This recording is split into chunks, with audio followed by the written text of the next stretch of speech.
berbicara tentang kejujuran seorang orang tua terhadap anak memang perlu. Jujur kepada anak perlu. Jangankan kepada anak, kepada binatang pun harus jujur. Ada kucing, padahal tidak ada. Pasti kucing itu akan kecewa. Apalagi kepada anak. Tapi berbicara tentang kejujuran sensitif itu bahaya. Maaf, tentang anak-anak mungkin bertanya, "Mak, saya datangnya dari mana? Kok mama yang hamil bapak tidak?" Mungkin ini bisa dijelaskan. Mama itu kan ibu yang ini, ya, bapak kan si ibu. Ih, mamanya Anu kerja juga. Bapaknya yang tinggal, kok bapaknya tidak hamil?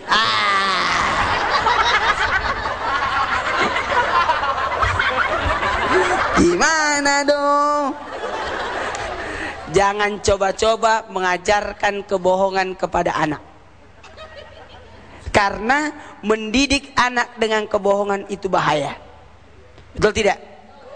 Hati-hati, karena anak itu fitrahnya suci, sucinya itu bersih, bersihnya itu jujur, apa adanya.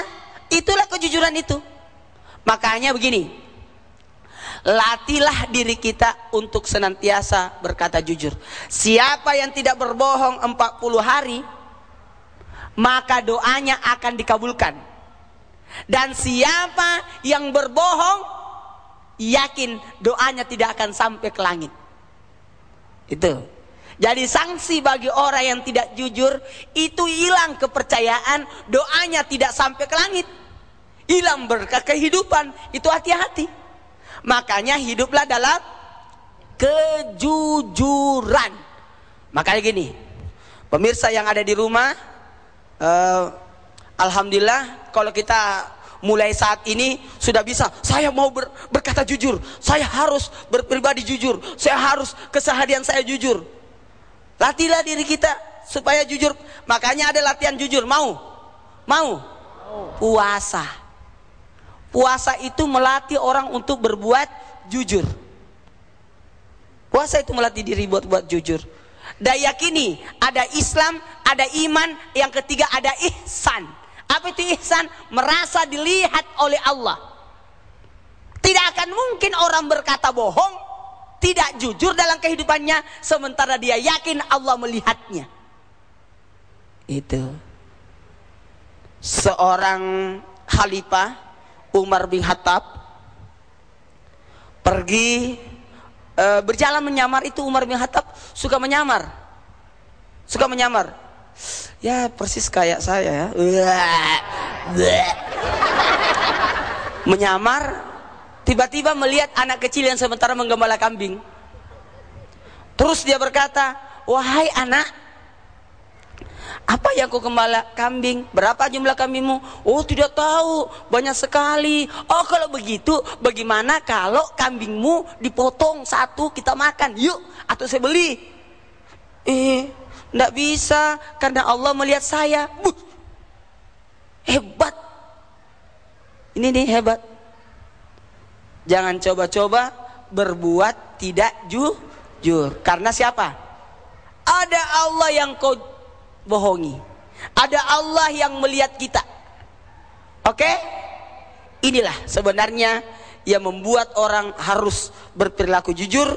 Sehingga kalau mau bagus, tolong, ada tuh kalau kita salat maghrib, rakaat pertama baca apa? Qul ya ayyuhal al-kafirun.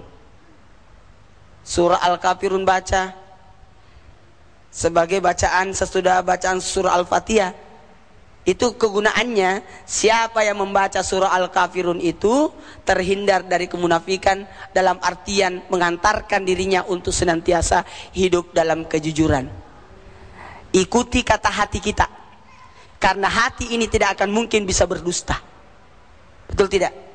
Yang berdusta itu ini, tapi ini tidak. Yakin ini murni. Hati, my heart. My heart. Boleh bertanya Ustaz? Betul mau bertanya? Iya. Jadi Norman sebelum bertanya nyanyi lagu Islami dulu. Silakan.